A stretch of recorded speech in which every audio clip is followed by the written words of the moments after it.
Mr. Speaker, I haven't declined to meet the Steel APPG. I just said this was subject to diary requirements. Where I have been is the Honourable Member's constituency, visiting the steelworks, and I did notify him before we went there. He showed absolutely no interest in accompanying me to visit the steelworks in his constituency. That's right, Kemi Badenoch.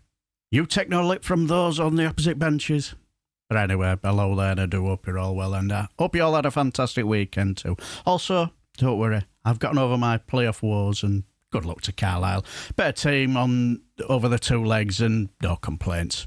But anyway, less of my bantams blathering and get into this hilarious bit of topicals in the House of Commons for our Secretary of State for Business and Trade, Kemi Badenoch. Sorry, slip of the tongue, Badenoch.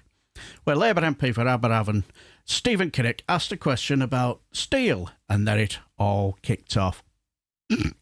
Thank you, Mr. Speaker. I'm honoured to chair the all-party group on steel, and as such I have invited the Secretary of State to meet with us, as all four of her predecessors have agreed to do.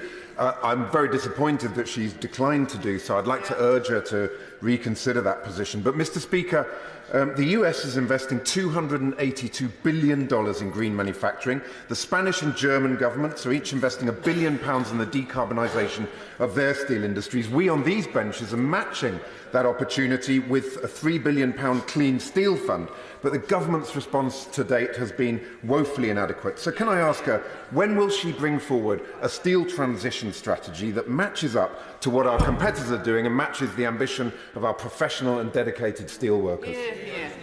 Mr. Speaker, I haven't declined to meet the Steel APPG. I just said this was subject to diary requirements. Where I have been is the Honourable Member's constituency, visiting the steelworks, and I did notify him before we went there. He showed absolutely no interest in accompanying me to visit the steelworks in his constituency.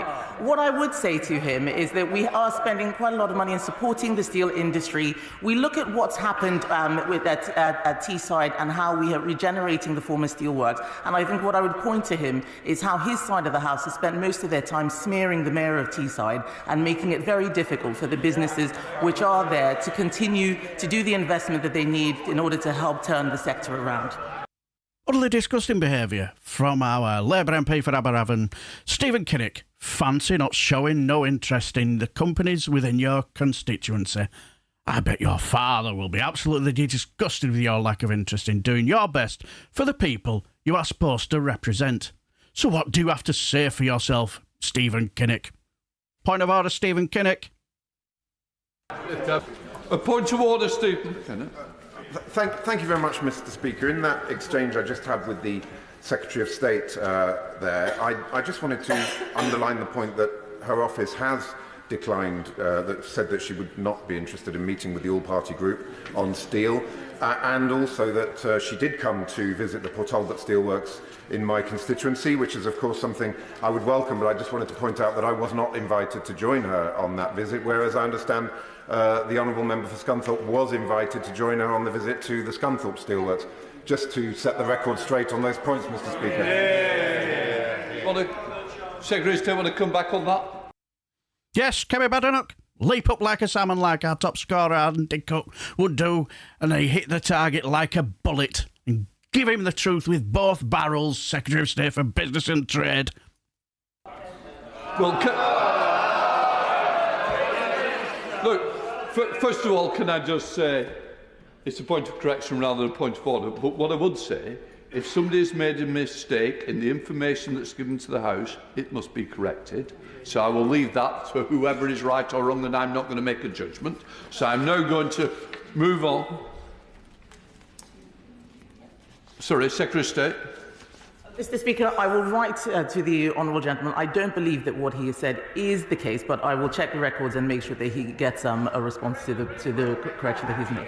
I don't need that. Can I say thank you to the Secretary of State? Please check, but also in writing, can you correct it for the record of the House as well? Thank you. If that was the case, may I?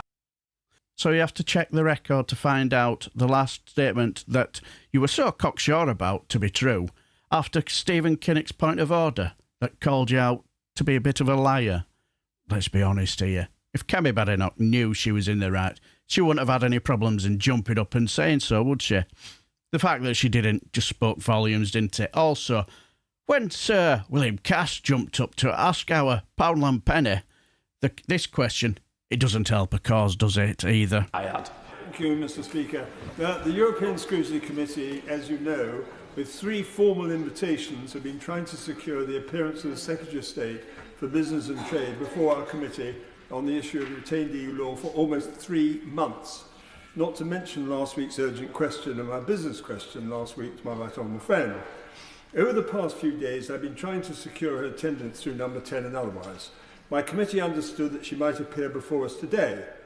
Despite everything, this has not transpired and we received no response from her or her staff. It is not possible to believe that she does not know that we will be making these representations through number 10. She must clearly know that, given the timing of the procedures, the need for her appearance by today was critically important, and it is now too late in the present proceedings in the Lords and we've heard nothing from her or her team. The bill has now completed its report stage in the House of Lords. Her failure to appear before our committee is a grave discourtesy to the committee and to this House in obstructing our own work and the work of the House. Does my right honourable friend know why the Secretary of State is being so clearly obstructive to my committee on the matter of such vital national interest? I'll spare you the monotone guff of Al Poundland Penny, but you get the point, don't you? In my eyes, she's not only just a barefaced liar, but a gutless one too. Do I have sympathy for the likes of Sir Bill Cash? Nah. Not really. You knew what you were voting for. Well, that's why I was always being told by you lot when the result came through. You lost, get over it. Well, you've won, so get over it, Sir Bill Cash. But what do you guys think? Let me know down in comments below, and until the next time, I shall bid you farewell and take care, my friends.